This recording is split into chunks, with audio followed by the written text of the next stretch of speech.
మీరందరూ door to door తిరిగారు.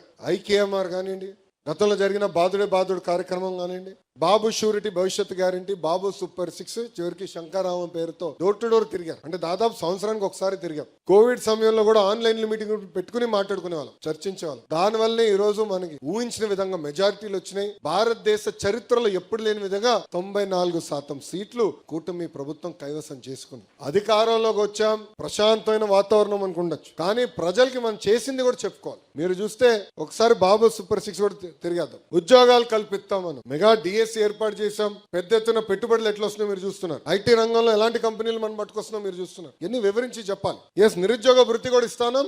ఈ సంవత్సరంలోనే మొదలు పెడుతున్నాం నిరుద్యోగ భృతి కూడా. అది మీరు వివరించండి. రెండోది తల్లికి వందనం. తల్లికి వందనం అనేది కేవలం డబ్బులు ఇష్టమే కాదు, భూమి కన్నా ఎక్కువ భారం మోసేది మహిళ. మహిళల్ని గౌరవించాలి, తల్లిని గౌరవించాలి అనేది తెలుగుదేశం పార్టీ విధానం. ఇది ఇప్పుడు కాదు, విశ్వవిఖ్యాత నట సార్వభౌమ స్వర్గశ్రీ నందమూరి తారక రామారావు గారి దగ్గర నుంచి బాబు గారి వరకు జరిగేది. అనేక సంస్కరణలు తీసుకొచ్చాం. ఇప్పుడు డబ్బులు ఇస్తున్నాం, మన చేతులు దులుపుకుంటాం కాదు. మహిళల్ని గౌరవించాలని ఇంట్లో మొదలవ్వాలి, మన వాడక భాషలో మొదలవ్వాలి. నేను విద్యాశాఖ మంత్రిగా పుస్తకాలు నేను చూసా. ఆ పుస్తకాల్లో చూస్తే ఇంటి పనులంతా మహిళలు చేసేదే ఉంది. ఫోటోలు ఈ సంవత్సరం మార్చా.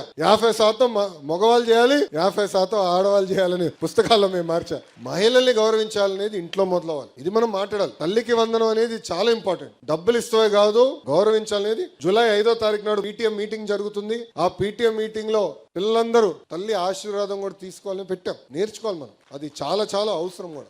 ఉచిత గ్యాస్, ప్రతి ఏటా 3 ఉచిత గ్యాస్ సిలిండర్లు ఇస్తాను. ఇప్పటికీ 2 కోట్ల గ్యాస్ సిలిండర్లు ఉచితంగా మనం అందజేశాం. కానీ దాంట్లో ఒక ఇబ్బంది ఉంది, కొంతమంది వాడుకుంటున్నారు, కొంతమంది వాడుకోవట్లేదు. అందుకే ఈ సంవత్సరం నుంచి నేరుగా ప్రతి 4 నెలలకు ఒకసారి ఆ సబ్సిడీ అమౌంట్ ఏదైతే ఉందో మహిళల అకౌంట్ లో జమ చేయాలని నిర్ణయించుకున్నాం. అది ఈ సంవత్సరం నుంచి అమలు చేస్తామని కూడా చెప్పండి. అన్న క్యాంటీన్ తిరిగి ప్రారంభించాం. 4,000 రూపాయలు పెన్షన్ అండి వృద్ధులకి, 6,000 రూపాయలు వికలాంగులకి, బెడ్కే పరిమితం అవుతే 15,000 రూపాయలు మనం అందజేస్తున్నాం. భారతదేశంలోనే ఏ రాష్ట్రం ఇవ్వట్లేదు ఇట్లా. ధనిక రాష్ట్రం గుజరాత్, మహారాష్ట్ర, తెలంగాణ, కర్ణాటక ఇవ్వట్ల. లోటు బడ్జెట్ ఉన్నా ఇచ్చిన హామీని నిలబెట్టుకోవాలి లక్ష్యంతో ఈ రోజు మనం ఇలాంటి సంక్షేమ కార్యక్రమాలు చేస్తున్నాం. తెలియజేయండి, గడప గడప తీసుకెళ్లాలి. ఆ బాధ్యత మనందరి పైన ఉందని ఈ సభాముఖంగా మీ అందరికీ నేను తెలియజేస్తున్నాను. అహర్నిశలు కష్టపడాలి, పార్టీ కోసం మనందరం పోరాడాలి, పని చేయాలి. నమ్ముకున్న సిద్ధాంతాల కోసం ఒక నిర్ణయం తీసుకుంటే ముందుకెళ్లాల్సిన బాధ్యత ఇక్కడ ఉన్న మనందరి పైన ఉందని ఈ సభాముఖంగా మిమ్మల్ని కోరుతున్నాం.